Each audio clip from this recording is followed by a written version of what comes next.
नमस्कार. मधुरम चॅनलमध्ये तुमच्या सगळ्यांचं पुन्हा एकदा स्वागत. अनंत चतुर्दशी, काल बाप्पाला पण निरोप दिला आणि नंतर इथे ती पौर्णिमेनंतर येणारी पहिली तिथी प्रतिपदा, महालयाची सुरुवात. मग महालय करण्याची प्रेरणा काय असेल असं थोडासा मनात वेगळा विचार आला.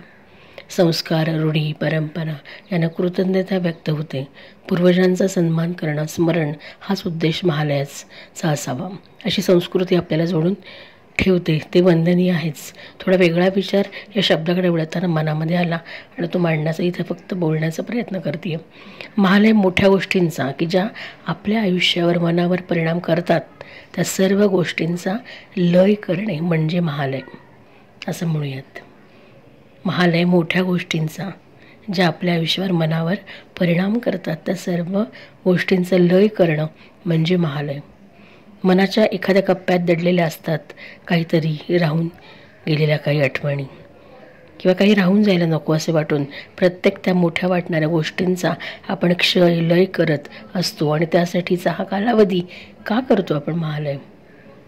पूर्वस्मृतींचा, मागच्या तसेच या जन्मातील काही अनुभव वर्तमान धूसर करतात, मनाची गुंतागुंत वाढवतात आणि हा जन्म पोखरून काढतात. असे काहीसे कर्म आधार आहेच. आपल्या कर्माची जाणीव, खदखद, ते अनेक जन्मांची अंधारमय जाणीव या पितृपक्षात फलद्रूप होते. म्हणून महालयाचे प्रयोजन असावे का असे वाटले. म्हणजे पूर्वस्मृतीच्या मागच्या आणि या जन्मातील काही अनुभव आपलं वर्तमान धूसर करतात, मनाची गुंतागुंत वाढवतात, हा जन्म पोखरून काढतात, दुःख देतात. या सगळ्याला कर्म आधार आहेच. पण आपल्या कर्माची जाणीव, खदखद, ती अंधारमय जन्माची अंधारमय जाणीव या पितृपक्षात फलद्रूप होते. म्हणून महालयाचे प्रयोजन असावे का असे वाटले. तर अतृप्त आत्मे त्रास देऊ शकतात असा विचार, तर काही पुण्यात्मेही वासना, विकार, अतृप्तता अनुभवतात अशी धारणा, या सगळ्यांना मुक्ती मिळावी, अशी सात्विकता वाढावी, हा विचार या करण्यामागे असेल का? भगवद्गीता कर्माचा सिद्धांत सांगतेच.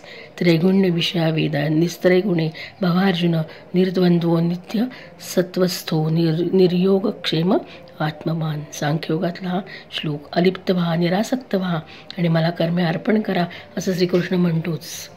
माझ्यावर विसंबून राहा, मी सर्व तुमचे बघतो, लोक पण आणि परलोक पण, असे श्रीकृष्ण सांगतात. पण गीता आधी आचरणात आणावी लागते, ती समजून घ्यावी लागते असेच म्हणता येईल.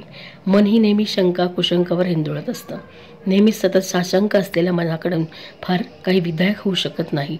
म्हणून मीच तुझा एकमेव मार्ग आहे असं ठणकावून सांगते आपली गीता आई आणि आपल्या एनर्जीला एक दिशा देते. मनाला शांत आणि स्थिर करण्याची थेरपी भगवद्गीतेत मांडली असं मी म्हणेन. सत्व, रज, तम गुणांच्या वर्णनातून माणसाला स्वतःला ओळखायला मदत करते ती गीता. माझी वृत्ती आणि सवयी तामसी अर्थात घातकी आहेत, ही जर माणसाला आत कुठेतरी जाणीव झाली तर तो कधी ना कधी सात्विकतेकडे प्रवास करण्याचा प्रयत्न नक्कीच करेल. आणि याची आठवण असावी, हेच नियोजन असेल का असे वाटले. आपले मूळ कधी विसरता येत नाहीच. सगळ्यांना एकाच पातळीवर आणून ही विविधतेतून एकात्मतेविषयीचीच क्रिया नाही का, असं महालय साजरा करण्यामागचा उद्देश असावा का असं वाटलं. पुनर्जन्म, मोक्ष, अवतार अशा संकल्पनांची बीजे लोकांच्या मनात रुजवते ती गीता. सध्या काही बरंच चाललंय नाहीये सध्याच्या काळात, पण माझं पुण्य कुठेतरी जमतंय, आज नाही तर उद्या ते कामी येईलच, हा विश्वास आपल्यामध्ये कायमच असतो आणि आपण आपला दिवस ढकलत असतो. माणसाला आजचा एक खडतर निराश दिवस जगण्याची उमेद देतो. परमेश्वर आपल्या बरोबर आहे, भावना, पितृतुल्य व्यक्तींचं स्मरण जागृती आणेल का, हा एक विचार महालय करताना करण्यामागचा असावा का असे वाटले.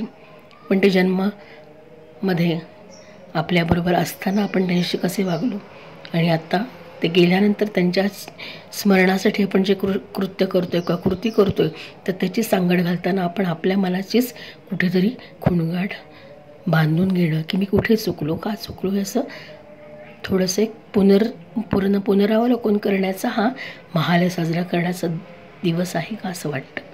जन्म मृत्यूची कालगणना म्हणून ओळख ही महालयात होते. महालयात याचा प्रामुख्याने आपल्याला याची आठवण येते आणि याचाच आधार घेऊन काही पुण्यकर्मे, जयंती, श्राद्ध यांचं अवलोकन आपणास होतं. आणि अशाच पूर्वजांचे पुण्यस्मरण करणारा हा पंधरवडा म्हणजे पितृपंधरवडा. त्यात केला जाणारा श्राद्धविधी महालय. श्राद्ध म्हणजे श्रद्धेने केले जाणारे दिवंगत व्यक्तीचे स्मरण. पितृपक्षाच्या निमित्तानं दिवंगत पूर्वजांचं स्मरण केलं जातं.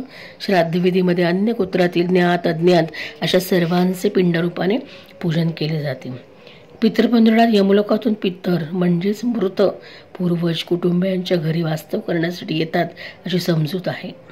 महालय श्राद्धात क्षणदान, अर्घ्यदान, पूजा, अग्निकरण, पिंडदान, विकीरदान, स्वधावाचन आदी विधी करायचे असतात. कुटुंबातील दिवंगत व्यक्तीचे स्मरण, पूजन महालय श्राद्धात पिंड रूपाने केले जातेच.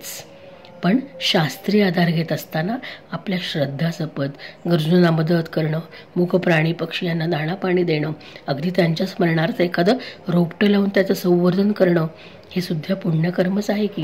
मग हे पण महालय साजरा करण्यासारखंच होईल.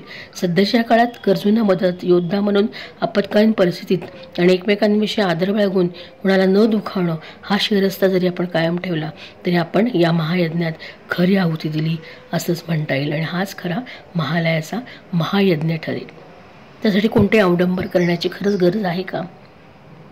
श्रद्धा महत्त्वाची. शास्त्र, श्रद्धा, परंपरा, प्रथांचे खरे प्रकटीकरण विधीपूर्वक श्राद्ध करताना असेही याद्वारे ही केले तरी चालेल का असं सहजच विचार आला. तो मांडला. तिथींचं महत्त्व, प्रकार या महालय काळात सर्व परिचित आहेच. एक सहभाग, सेवा म्हणून पोचवायचा एक प्रयत्न आणि थोडंसं महालय साजरा करण्यामागची कारणमीमांसा काय, का आपण साजरा करतो, तर एखाद्या मोठ्या गोष्टीचा लयक्षय व्हावा हाच त्याचा मागचा उद्देश. आणि आपल्या पूर्वजांप्रती आपली कृतज्ञता व्यक्त करणं हाच त्याच्या मागचा उद्देश असतो. आणि